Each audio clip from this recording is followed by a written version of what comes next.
Kā vērtē to, ka vairāk darbinieki ir, un tā skatā galvenie redaktori, iesnieguši atlūgumus?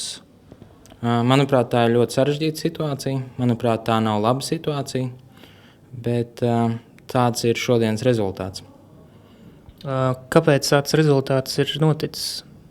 Kā jau teicu, mums bija nesaskaņas attiecībā par šo te uzņēmumu nākotni ar Neliju Ločmeli. Kā rezultātā viņi bija arī sagatavojuši piedāvājumu par šī uzņēmuma iegādi kopā ar Paulu un Anitu.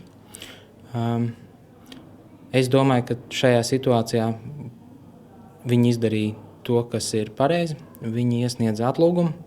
Man liekas, ka situācijā, kur man ir jāsadzīvot ar cilvēkiem, kuri gribējuši iegādāties šo uzņēmumu, man būs ļoti grūti uzticēties lēmumiem, kas tiks pieņemti nākotnē.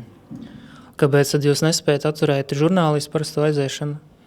Acīm redzot, žurnālisti ir pirmkārt izdarījuši daudz no viņiem emocionāls lēmums. Tas, ko es darīšu, ir runāšu ar katru individuāli, tā kā es to daru arī pašlaik, un mēģināšu pārliecināt viņus, ka šīm uzņēmumiem ir nākotne un ka viņiem ir šajā uzņēmumā nākotne. Kas notiks ar dienu, ja šīs sarunas nenesīs rezultāts un žurnālisti neatgriezīsies? Es ceru, ka tie nebūs visi.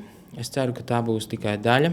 Es ceru, ka no tiem pāris iesniegumiem papildus, kas man vēl iesniegt bez jau pēcpusdienā iesniegtajiem, man izdosies cilvēkus pārliecināt par to, ka ir jādod laiks, lai varētu saprast, kā šis uzņēmums eksistēs nākotnē un ka viņu vieta ir šeit, nevis kaut kur citur. Kā jūs prognozējat nākamā gada abonēšanas rādītājus?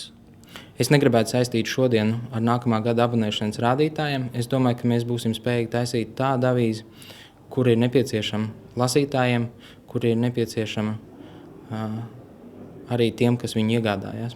Vai gadījumā, ja žurnālisti neatgriežas darba vietās, dienas biznesa varētu veidot lielāko daļu dienas satura? Es domāju, ka Dacis Andersons iecelšana par vietas izpildītāju ir šīs situācijas pārvaldīšana. Diemžēl man nav cita kandidāta jeb par laimi man nav cita kandidāta uz galvenā redaktora vietu. Es domāju, ka Dacis spēs tikt galā ar šo diezgan grūto laiku, un viņai arī nav viegli pašlaik. Kā vērtēt veidu, kā notika atlūgumu iesniegušo darbinieku telpu atstāšana juristu klātbūtnē ar mantu kratīšanu?